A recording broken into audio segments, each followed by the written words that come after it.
Hello everyone. आज का अपना टॉपिक है वेव पैकेट का अध्यारोपण।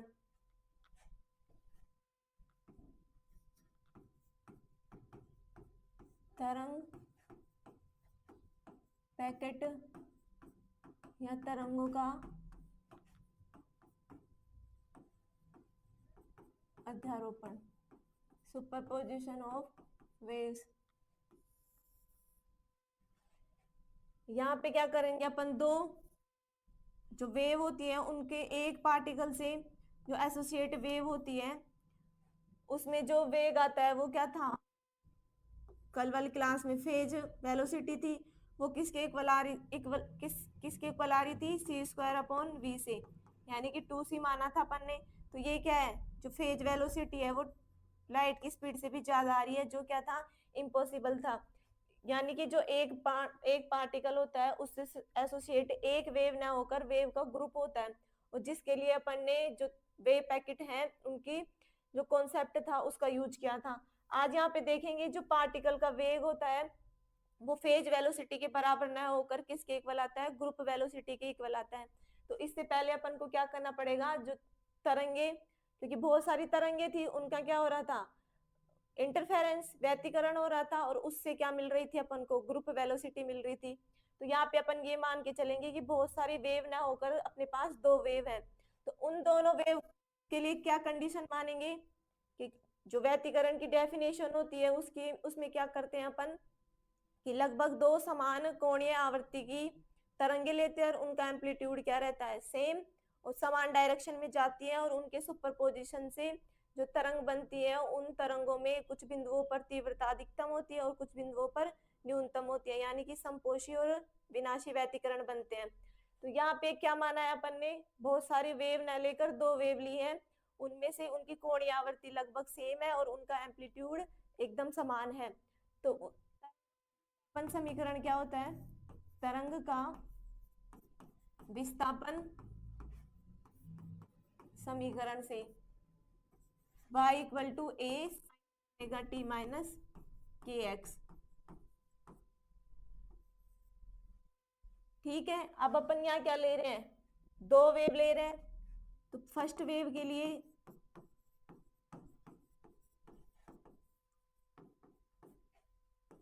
उसका डिस्प्लेसमेंट कितना, y1 equal to a sine omega 1t minus के वन एक्स। ये इक्वेशन हो गई 1। और सेकंड वेव क्या ले लेंगे, y2, उसका विस्थापन y2 equal to amplitude same माना है और समान दिशा में चल रही है दोनों, ये किसके फंक्शन हो जाएंगी, साइन के, और कोणीय आवर्ती omega 2 minus K two x. ये हो गया इक्वेशन 2। अब अध्यारोपण के सिद्धांत से क्या होता है, जो टोटल डिस्प्लेसमेंट है वो दोनों वेव के डिस्प्लेसमेंट के इक्वल आता है। तो अध्यारोपण के सिद्धांत से, प्रिंसिपल ऑफ सुपरपोजिशन, अध्यारोपण के सिद्धांत से, तो y इक्वल टू क्या हो जाएगा, y1 plus y2, y equal to, A दोनों का सेम है इसलिए इसको बाहर ले लेंगे, a sine omega 1t minus के one X plus sine omega 2t minus K two X. अब ये मान के चलेंगे इस कांस्टेंट को, c क्या मान लिया, ओमेगा 1t माइनस के वन एक्स, ठीक, और d को क्या मान लेंगे, omega 2t minus K two x. ये जो डेरिवेशन सिंपल हो जाए इसलिए c और d मान लेंगे इन दोनों के फेज को। तो ये फॉर्मूला क्या बन गया, a sine c plus sine d। तो यहाँ पे ये क्योंकि sine c plus sine d equal to क्या होता है, 2 sine c plus d by 2 cos c minus d by 2। अब इस ये यहाँ पे फॉर्मूला लगा देंगे ये वाला, तो y क्या हो जाएगा, a sine omega 1t minus k1x plus c plus d by 2 करना है, तो ये c ये हो गया और d की value minus k2x upon 2 plus नहीं इनटू में कोस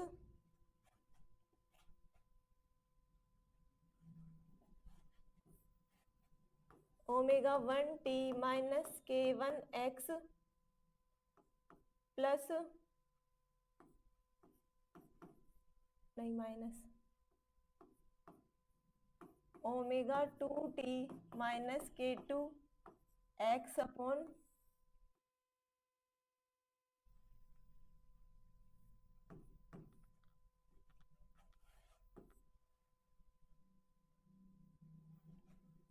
अब ये जो अपन ने कोणीय आवर्ती ली है, क्या ली है, लगभग समान, तो जो डिफरेंस आएगा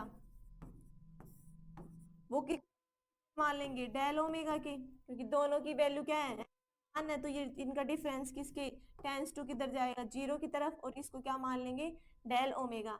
इसी तरह डेल के को क्या मान लेंगे, माइनस k2 अपॉन 2, और ओमेगा ओमेगा ओमेगा 2, क्योंकि इन दोनों का ऐड करेंगे, दोनों सेम कोणीय आवर्ती की है, तो omega 1 plus by 2 exactly same नहीं है, पर इसको अपन इस तरीके से, ये इसको याद कैसे करना है, दोनों इनका डिफरेंस तो डेल के बराबर हो जाएगा, और जब इनको ऐड करेंगे तो ये क्या हो जाएगा, ओमेगा। और किस तरह आता है ये, मान लेंगे कि ओमेगा 1 रख दिया, या ओमेगा 1 की जगह ओमेगा 2, तो ओमेगा 1 प्लस ओमेगा 1 बाई 2, तो 2 ओमेगा 1 बाई 2, तो किस इक्वल आ रहा है, फ्रीक्वेंसी ओमेगा 1 या ओमेगा 2 के, तो इसको किसके मान लेंगे, कोई नई फ्रीक्वेंसी ओमेगा के इक्वल मान लेंगे, और के को क्या मान लेंगे, k1 प्लस k2 बाई 2। आया बात समझ में, ये तो एकदम सिंपल है, ये ध्यान रखना है। तो y इक्वल टू क्या हो जाएगा, a,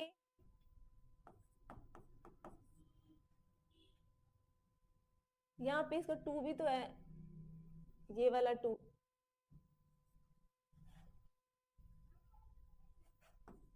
to a sine omega plus उसकी जगह तो क्या लिख देंगे, ओमेगा, इस ओमेगा 1t और ओमेगा टी कॉमन ले लेंगे, और क्या बच जाएगा, ओमेगा 1 प्लस ओमेगा 2, और डिवाइड में क्या है 2, और उसको किसके ऊपर माना है, ओमेगा के, तो ये तो होगा ओमेगा, और ये कॉमन का क्या आ गया, टी।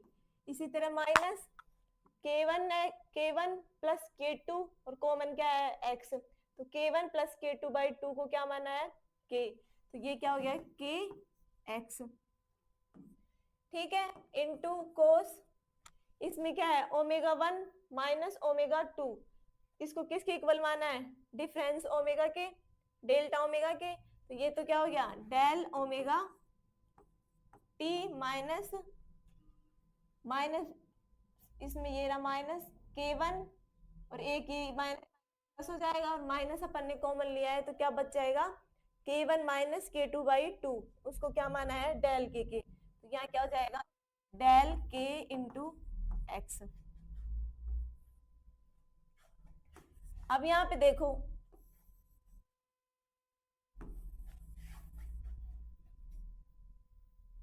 जो अपन ने स्टार्टिंग में जो वेव ली थी उसका विस्थापन समीकरण a sine omega T minus k x, ये फेज में किस में था, साइन में, तो यहाँ फेज किस में आ जाएगा, साइन में, और रिमेनिंग पार्ट क्या बच गया, 2a into cos del omega T minus del के इंटू एक्स, रिमेनिंग पार्ट ये बच गया, और फेज किस में आ गया, साइन में। तो ये जो इक्वेशन है इसको इस तरीके से लिख देंगे, 2 cos del omega T minus del K X into sine omega T minus, इस इक्वेशन में ये तो क्या होगा, फेज वाला पार्ट, और यहाँ पे ये रिमेनिंग पार्ट क्या हो गया, एम्पलीट्यूड, ये जो टोटल आया है 2a cos omega T minus del के इंटू एक्स, ये तो क्या है यहाँ पे आयाम एम्पलीट्यूड, सुपरपोजिशन से जो वेव का एम्पलीट्यूड आया है वो ये आया, और phase omega T minus k x, ये रिजल्टेंट वेव का डिस्प्लेसमेंट हो गया। अब अपन यहाँ पे देख रहे हैं कि जो एक पार्टिकल से एसोसिएट दो वेव मानी थी अपन ने, और दोनों को क्या कराया है, सुपरपोजिशन या इंटरफेरेंस हुआ है। अब इनके जो इंटरफेरेंस से जो रिजल्टेंट वेव मिली है उसका एम्पलीट्यूड ये देखो, टाइम का डिस्प्लेसमेंट का फंक्शन है। ये जो एम्पलीट्यूड है रिजल्टेंट वेव का वो टाइम और खुद किसका एम्पलीट्यूड है, एक्स का, सॉरी एम्पलीट्यूड किसका फंक्शन है, टाइम का, और डिस्प्लेसमेंट एक्स का, यानी कि ये कांस्टेंट नहीं है, ये एम्पलीट्यूड कांस्टेंट नहीं आया। ये जो एक कण था उससे एसोसिएट अपन ने दो तरंगे मानी है, इन दोनों तरंगों के अध्यारोपण से जो रिजल्टेंट वेव मिली है उसके अंदर एम्पलीट्यूड कांस्टेंट नहीं आकर किसका फंक्शन आया है, टाइम का और एक्स का। यानी कि जो इस पार्टिकल से रिलेटेड वेव थी वो तो खुद तो ट्रेवल कर रही है, अकेली तो खुद तो ट्रेवल कर रही है, बल्कि जो सुपरपोजिशन से जो रिजल्टेंट वेव मिली है उसका एम्पलीट्यूड भी क्या करेगा, टाइम टी के साथ ट्रेवल करेगा। यानी कि जो दो वेव थी उनके इंटरफेरेंस से एक रिजल्टेंट वेव बनेगी, यानी कि उनका ग्रुप बनेगा, और वो ग्रुप किसके साथ, एक एम्पलीट्यूड टी टाइम के साथ ट्रेवल करने लग जाएगा। और जो एम्पलीट्यूड इसमें टाइम का फंक्शन हो जाता है, यानी कि ग्रुप एक वेव का ग्रुप बन जाता है, और वो जो ग्रुप है वो जिस वेलोसिटी से ट्रेवल करता है उस वेग को क्या कहते हैं, समूह वेग या ग्रुप वेलोसिटी कहते हैं।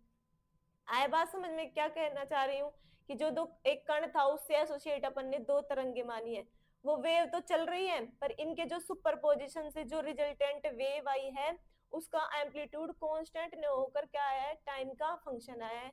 यानी कि जो उन तरंगों से क्या बना है, एक ग्रुप बना है, और वो ग्रुप किसके साथ ट्रेवल कर रहा है, ग्रुप वेलोसिटी वीजी से ट्रेवल कर रहा है। अब यहाँ पे ये जो ये वाला पार्ट है ये किसको डिनोट कर रहा है, फेज को। इस वाले पार्ट से जो वेलोसिटी आएगी फेज वाले पार्ट से उसे तो बोलते हैं फेज वेलोसिटी, और एम्पलीट्यूड को कांस्टेंट रखने पर जो वेलोसिटी आती है उसको क्या कहते हैं, तरंग पैकेट का ग्रुप वेलोसिटी। इस इक्वेशन से अपन को साफ पता चल रहा है।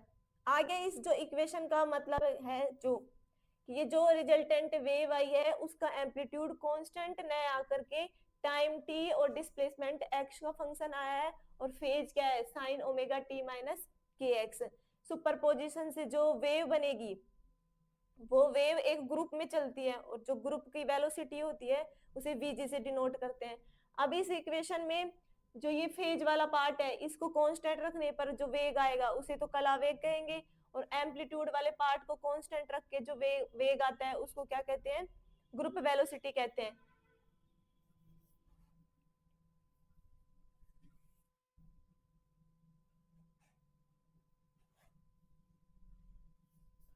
अब इस जो इक्वेशन से है उससे दो पार्ट बनेंगे, पहला हो गया कला वेग।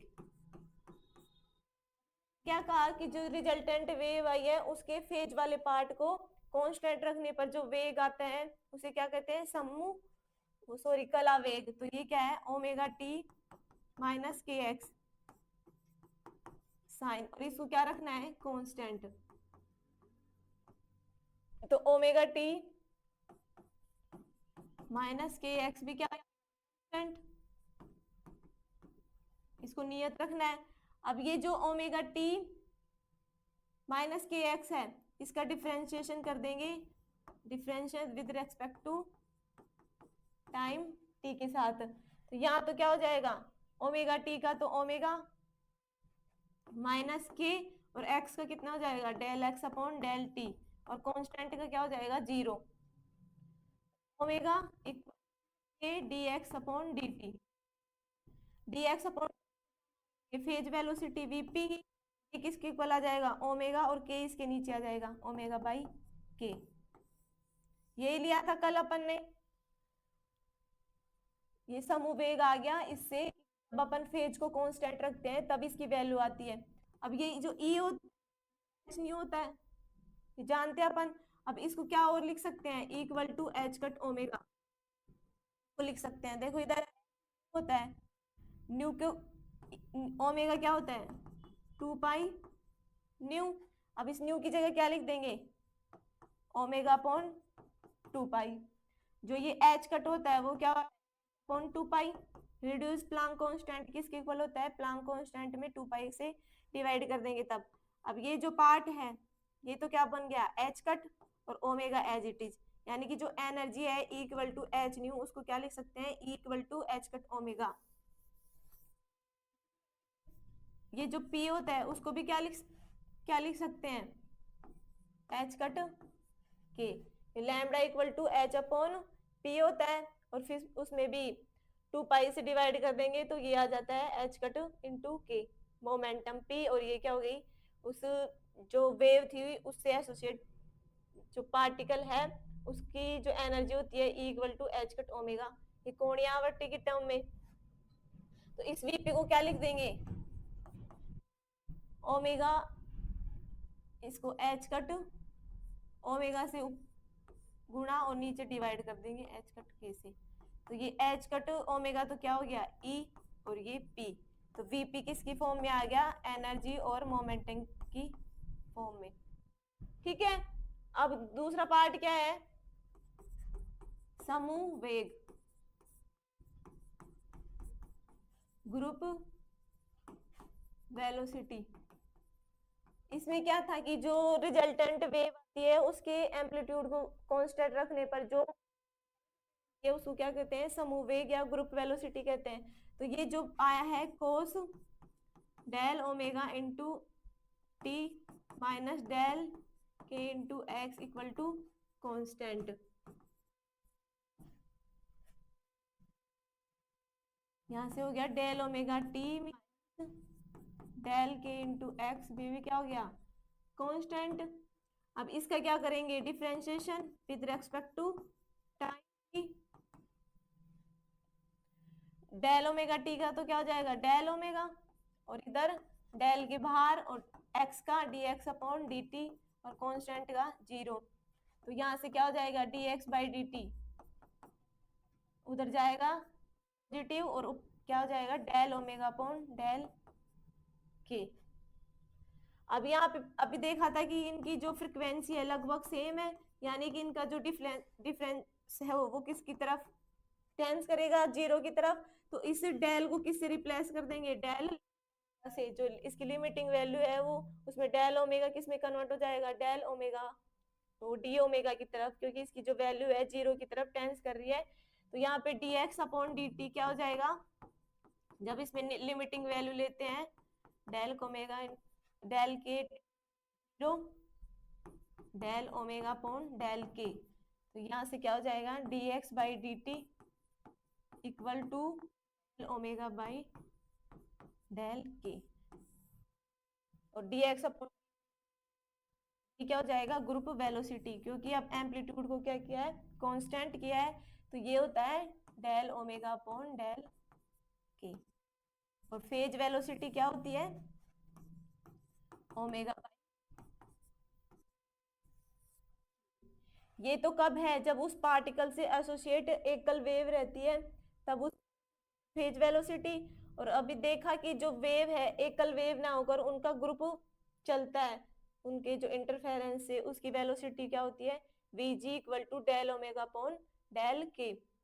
अब अपन को यहाँ पे देखना है कि पहले वाली क्लास में देखा था कि जो पार्टिकल की वेलोसिटी है वो फेज वेलोसिटी से कम थी, यानी कि फेज वेलोसिटी ज्यादा आ रही थी उसकी लाइट की वेलोसिटी से भी, तो वो तो इम्पॉसिबल था।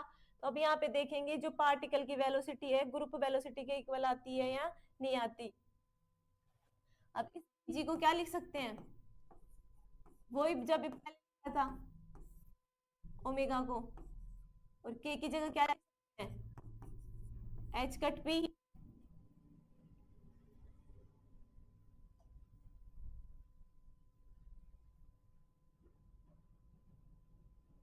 ये रहा एच कट के ओमेगा की जगह एच कट ओमेगा और अपॉन एच कट के की जगह क्या लिखा है ई अपॉन पी।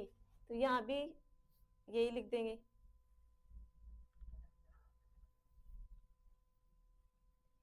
ओमेगा की जगह तो कुछ नहीं लिखना, दोनों को एच कट से ऊपर नीचे गुणा करना है।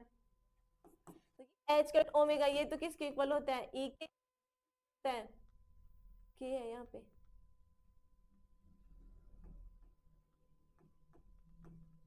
पी के। तो यहां से क्या हो जाएगा, del d e upon d P.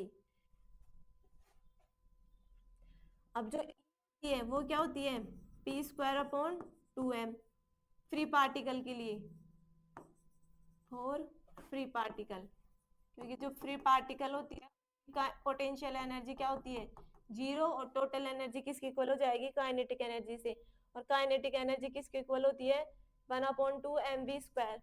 m से ऊपर नीचे मल्टीप्लाई करेंगे तो ये काइनेटिक एनर्जी क्या हो जाती है, p²/2m। तो इस E की जगह क्या लिख देंगे, p²/2m, या फिर डायरेक्ट कर लो, E का किसके रेस्पेक्ट में डिफरेंशिएशन हो रहा है, P के रेस्पेक्ट में, तो इसका भी कर देंगे DE अपॉन DP, और इस P स्क्वायर का क्या हो जाएगा 2P, और नीचे क्या है 2m, 2 से 2 कैंसिल, और जाएगा DE/DP की वैल्यू किसकी इक्वल आ रही है, P/m के। तो Vg कितना हो जाएगा, P/m। ये क्या है, मोमेंटम, और ये उसका क्या है, पार्टिकल का मास।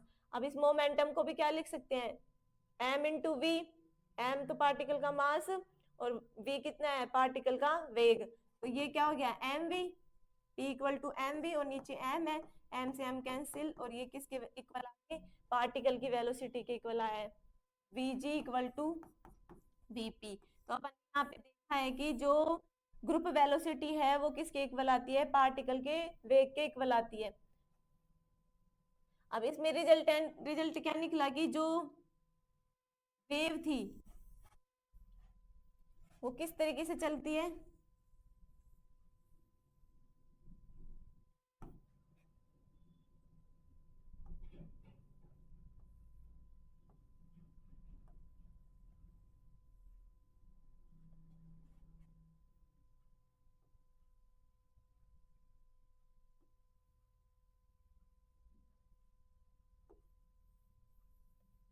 इस तरीके से मान लो,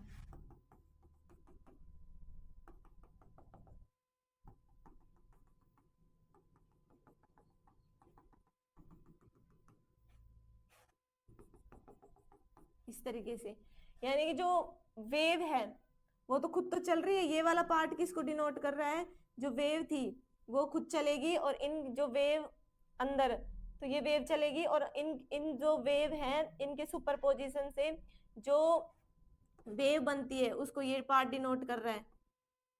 यानी कि ये जो वेव है इस पूरी वेव को क्या करके चल रही है, ढक के चल रही है। तो ये जो इनका वेव की जो इस तरीके से ये जो इनको ढक रखा है, इसको क्या कहेंगे, आवरण। ये वाला पार्ट तो जो वेव चल रही है उसको, और इसके जो सुपरपोजिशन से जो रिजल्टेंट वेव मिली है उसके डॉटेड वाले पार्ट से डिनोट कर देंगे, और ये किससे चलेगी, ग्रुप वेलोसिटी से, इस तरीके से। और इनके जो वेलोसिटी को क्या कहेंगे, ग्रुप वेलोसिटी। यानी कि वेव है वो सिंगल ना चल के बहुत सारी वेव का ग्रुप बना लेती है, और फिर उस ग्रुप के साथ वो क्या करती है, मूव करती रहती है, और यही क्या कहलाता है, तरंग पैकेट का या फिर तरंगों का अध्यारोपण।